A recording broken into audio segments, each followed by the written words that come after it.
Hello everyone, welcome to another series of today's GK. Let's begin with previous day practice question first. Question was, recently who has taken over as the Principal Director General of the PIB or Press Information Bureau? Satyanarayan Pradhan, Satyendra Prakash, R. Subramaniam or Banwari Lal Purohit? The correct answer is option B, Satyendra Prakash. Senior Indian Information Service Officer Satyendra Prakash has taken over as the Principal Director General of the Press Information Office or PIB. Hence, option B is correct. Satyendra Prakash is a 1988 batch Indian Information Service, that is IIS officer. He will replace Jaideep Bhatnagar. In a career spanning over 3 decades, he has held various positions in the Ministry of Information and Broadcasting. PIB is the nodal agency of the Government of India for the dissemination of information on government policies, programs, initiatives, and achievements to the print and electronic media. Now let's begin today's session. First question is, which is the last state to join the One Nation One Ration Card scheme? Gujarat, Manipur, Assam or Chhattisgarh? The correct answer is option C, Assam. Department of Food and Public Distribution is organizing week-long activities to celebrate the success of the One Nation One Ration Card or ONORC scheme. ONORC scheme was launched on 9th August 2019 as a pilot project in 4 states. It has been implemented by the central government under the National Food Security Act or NFSA for the nationwide portability of ration cards. Since its inception, the scheme has now been implemented in all 36 states and union territories across India in a very short period. Assam is the last state to join this scheme. Hence, option C is correct. Next question is, recently the word Hellfire 9RX was in news. It is a missile, an aircraft carrier, a medicine for monkeypox, or a pesticide chemical. The correct answer is option A, missile. Recently, Ayman al-Zawahiri, the chief of the terrorist organization Al-Qaeda, was killed in a US attack. The US Army used its secret weapon, the Hellfire R9X missile, to kill him. Hence, option A is correct. Hellfire R9X is a US origin missile known to strike individual targets with minimal damage. It is also known as Ninja missile. This missile produces sharp blades that are capable of penetrating even thick sheets of steel. The missile is believed to have been in active service since 2017 and it was made public in 2019. Next question is, which one of the following is not correct eligibility for getting elected as the Vice President of India? An individual should be a citizen of India. An individual should have completed 35 years of age. An individual should fulfill the qualification of being elected as a member of the Lok Sabha, or none of these. The correct answer is option C. An individual should fulfill the qualification of being elected as a member of the Lok Sabha. After a few days, India will get its new Vice President. The Vice President of India is the second highest constitutional officer in India. Article 63 to 71 of the Constitution of India mentions provisions related to the office of the Vice President. Eligibility for getting elected as the Vice President of India are: an individual should be a citizen of India, an individual should have completed 35 years of age, and an individual should fulfill the qualification of being elected as a member of the Rajya Sabha. Hence, option C is correct.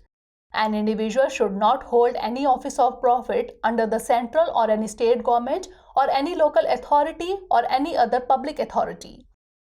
Next question is, who proposed the safety valve theory with respect to the establishment of the Indian National Congress, that is INC?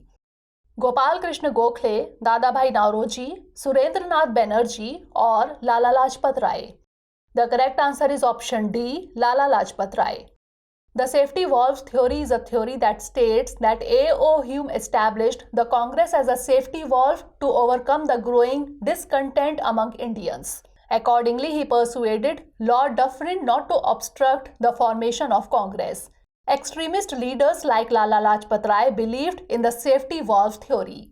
Lala Lajpat Rai proposed this theory in his article published in Young India. Hence, option D is correct. Next question is, recently Tiranga Utsav was organized by which of the following ministries? Ministry of Home Affairs, Ministry of Culture, Ministry of Defense, or Ministry of Tourism? The correct answer is option B, Ministry of Culture. Recently, on the occasion of the 146th birth anniversary of Pingali Venkaiah, Tiranga Utsav was organized in New Delhi to celebrate his contribution.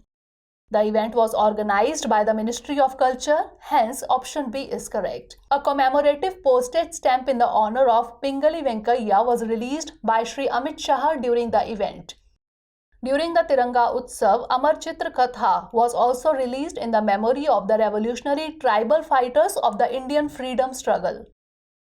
Next question is, who chairs the National Tiger Conservation Authority or NTCA? Prime Minister, Minister of Environment, Forest and Climate Change, Secretary, Ministry of Environment, Forest and Climate Change, or Minister of State for Environment, Forest and Climate Change? The correct answer is option B, Minister of Environment, Forest and Climate Change.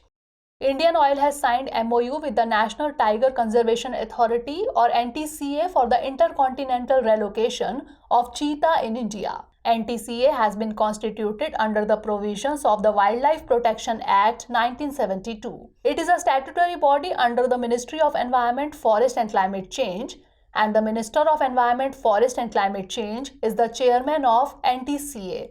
Hence, option B is correct. Next question is, who recognizes startups in India? Department for Promotion of Industry and Internal Trade, Department of Consumer Affairs, Ministry of Food Processing Industries, or Ministry of Micro, Small and Medium Enterprises? The correct answer is option A, Department for Promotion of Industry and Internal Trade.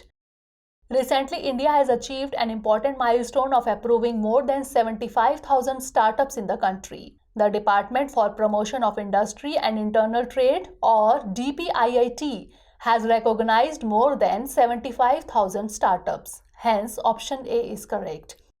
Indian startup ecosystem has created 7.46 lakh jobs.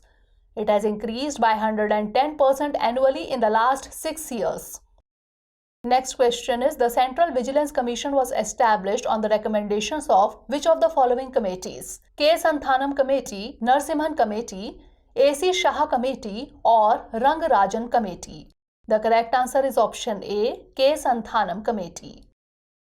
Recently, Vigilance Commissioner Suresh N. Patel has been appointed as the Central Vigilance Commissioner. Central Vigilance Commission was established in February 1964 by the central government to advise and guide the central government agencies on vigilance-related matters. It was established on the recommendations of the Prevention of Corruption Committee headed by K. Santhanam. Hence, option A is correct. The Commission has been envisaged as an apex vigilance institution that is free from the control of any executive authority. It was made a multi-member commission by the President of India on 25th August 1988 by giving it statutory status through an ordinance. Next question is, when did the CITES agreement come into force? 1965, 1975, 1985 or 1995? The correct answer is option B, 1975. Lok Sabha passed the Wildlife Protection Amendment Bill 2021 by voice vote. It provides for the implementation of the CITES agreement. The Convention on International Trade in Endangered Species of Wild Fauna and Flora, that is CITES, is an international agreement. It came into force in July 1975, hence option B is correct. The CITES Secretariat is administered by the United Nations Environment Programme or UNEP. CITES Secretariat is located in Geneva, Switzerland. Last question is, consider the following statements with reference to India's latest nationally determined contribution. 1. India has set a long-term goal of reaching net zero by 2050. 2. India is now committed to reducing the emission intensity of its GDP by 45% by 2030 from 2005 levels. Which of the above statement or statements is or are correct? 1 only, 2 only, both 1 and 2, or neither 1 nor 2? The correct answer is option B, 2 only. Recently, the Union Cabinet has approved India's updated Nationally Determined Contribution or NDC to inform United Nations Framework Convention on Climate Change or UNFCCC about the same. This update is also a step towards achieving India's long-term goal of reaching net zero by 2070. Hence, statement 1 is not correct. India is now committed to reducing the emission intensity of its GDP by 45% by 2030 from 2005 levels. Hence, statement 2 is correct.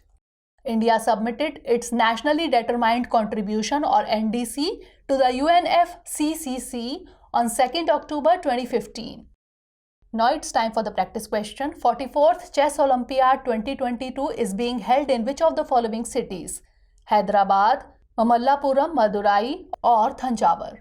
Send the answer of this question in the comment section. Stay tuned for the next episode. Thanks for watching.